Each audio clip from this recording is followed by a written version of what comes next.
Hi friends, welcome to Sri Sai IT Hub.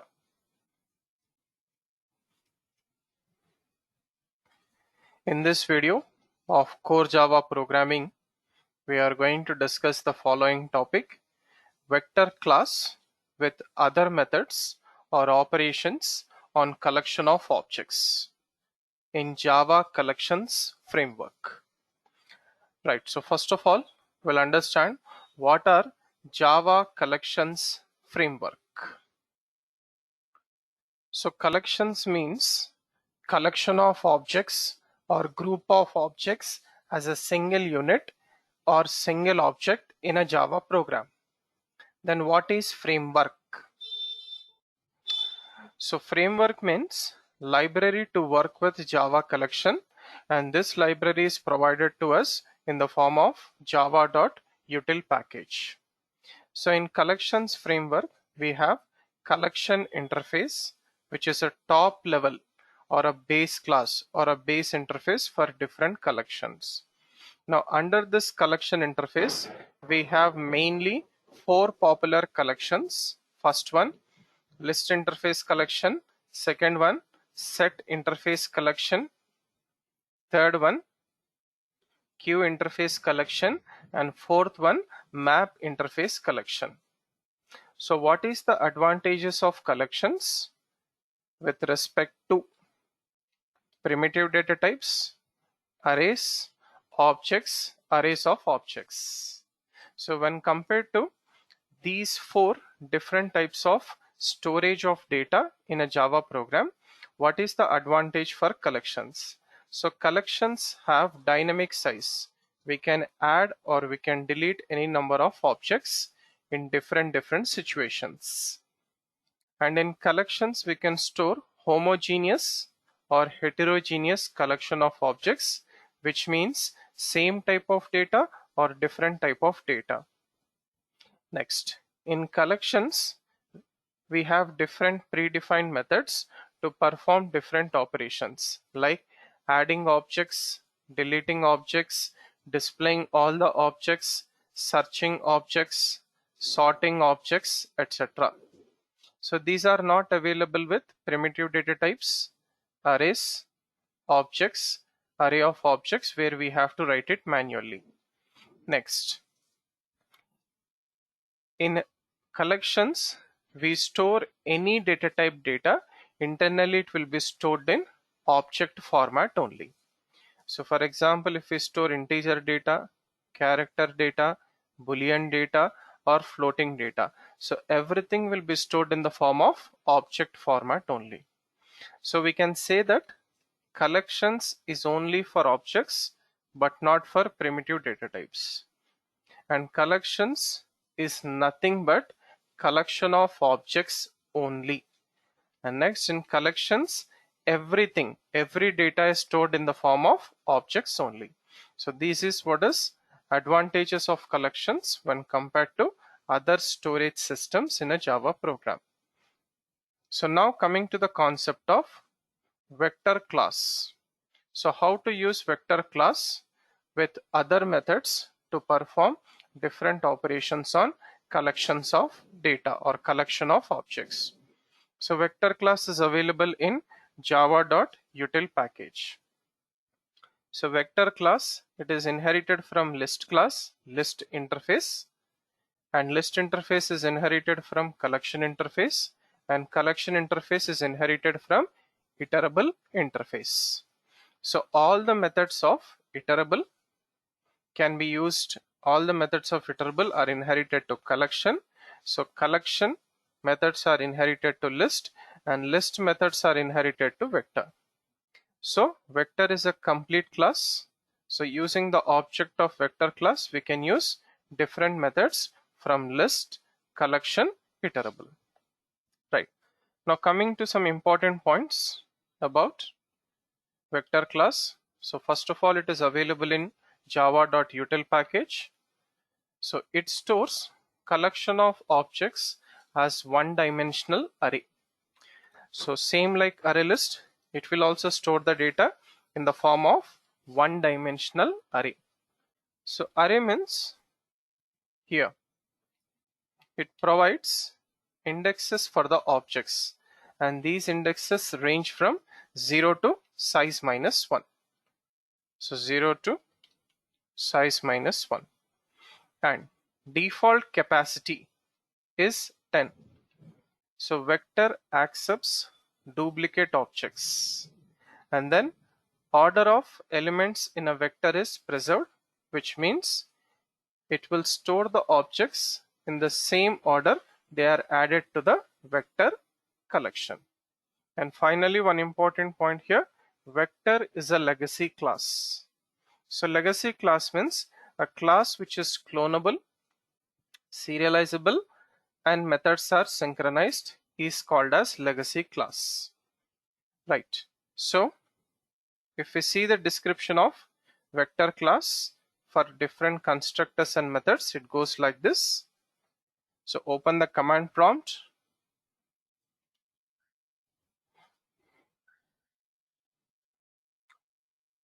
Open the command prompt, go to your working directory and issue the command java p java.util.vector.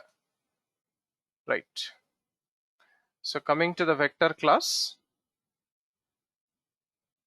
if you see the description, so vector is inherited from list interface, list is inherited from collection, and collection is inherited from iterable interface. And vector class is a random access class inherited from random access, clonable, and serializable. And then if you see here, its methods are synchronized. So when its methods are synchronized, we can use vector class objects in multi-threading application. Right. So coming to the constructor, so this is the constructor which creates a vector with a default size of 10. So this is another constructor which creates a vector with a given size. So int indicates our own size 10, 20, 30. Right. So these are the two popular constructors. And coming to the methods, so capacity, we can get the capacity of a vector, size of a vector, check whether vector is empty or not, and then we are going to use some methods now apart from the basic methods like add element. It will be adding an element from the last, removing the first occurrence of an element, removing all the elements at a time, and then we will use contains all, add all, remove all, and then retain all. So these are some other methods apart from the basic methods which we are going to work with vector class on a collection of objects. So let us try to demonstrate this with a small program. Vector class example 2.java. So take a new page. So first we are going to write the comments here. Program to perform operations on collection of objects with other methods of vector class. So first import the util package. So java.util package, and then take the main class with main method. Right. So our main class name here is vector class example2. Save it as .java as extension, and then followed by the main method. Right. So first of all, we'll start with creation of vector, and then we'll see other operation with other methods of the vector. Right. So first we'll create an empty vector. Vector vc is equals to new vector whose default capacity is 10, and then add 10, 20. So 10, 20, this is the basic method, and then add element 30, 40, 50. So this is another method of adding an element, and then add element of 10. So it will accept duplicate objects also. And after that, print vector, vector dot capacity. Next, vector dot size, vector dot isEmpty. Right. So let us try to compile and run this program. Go to the command prompt. So issue the command javac. So vector class example2.java. Right. So compile it, no errors, and then run it. Java vector class example2. So these are the 6 elements in the vector. Capacity is 10 and size means current number of elements 6, isEmpty false. Right. So next let us add few more elements. Let us try to perform other operations. For example, I'm going to remove something like 10. Vector dot remove element 10. It removes the first occurrence of 10 because we have 2 tens in the first place and in the 6th place. Right. So if it removes the element, it returns true. True means print given element is removed, otherwise element is not found or not removed, and after that verify the vector by printing it. Right. So save it, compile and run. So if we see here 10, which is the first occurrence, it is removed. Given element is removed, so 10 is missing from the beginning. Right. So next we can also give something like this. Remove element 44. So 44 element is not there, so it will return false. So false means element is not found or not removed. Right. Save it, compile, run.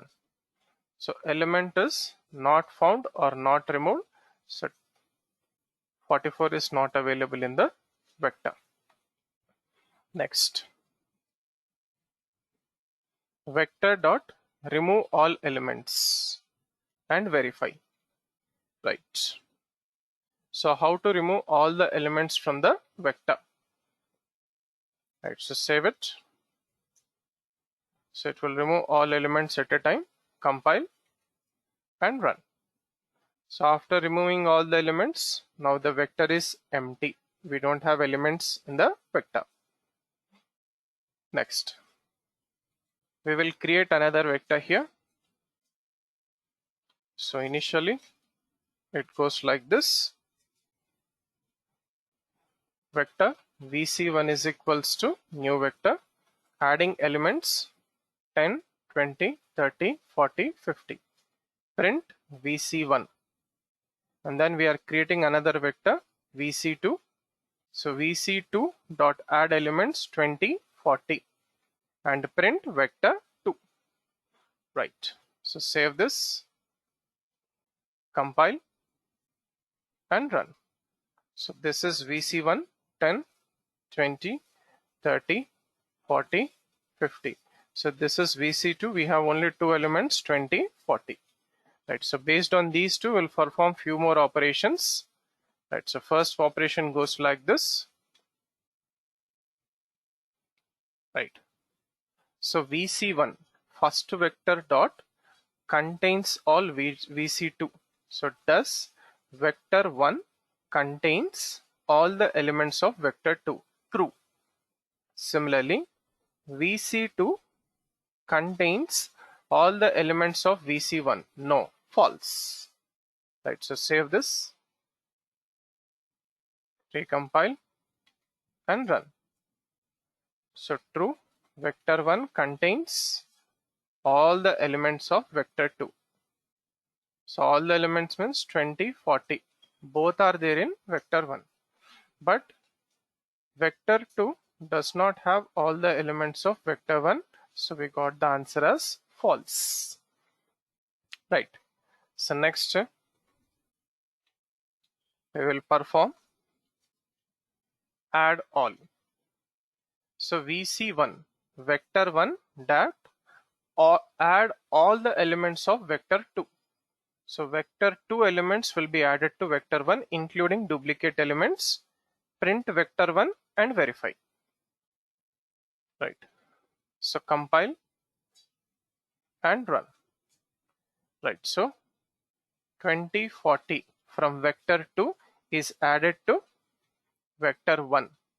So 10, 20, 30, 40, 50 and then 20, 40. Right. So next, okay, let us put a comment for this. So next one goes like this. Vector 1, remove all elements which are matching with vector 2. So in vector 2 we have 20, 40. Those elements will be removed from vector 1. So after removing we'll have only 10, 30, 50. Right, so save it, recompile and run. So after removing we have 10, 30, 50. 20, 40 is deleted. Okay, next let us put a comment for this. Right. Vector 1, retain all the elements of vector 2 and remove remaining elements. So in vector 2 we have 20, 40 that will be available in vector 1 and it will remove 10, 30, 50. Print vector 1. We should have only two elements, 20 and 40. Right, recompile and run. So we have only 20, 40. So here remove all means remove all the matching elements, and then retain all means retain all the matching elements, remove the non-matching elements. Add all means it will add all the elements of second vector into the first vector. So this is how we are supposed to work with vector class with other methods or operations in a Java collections framework. Thank you for watching this video. Do like, comment and share this video, and also subscribe to the YouTube channel Sri Sai IT Hub. Have a nice day.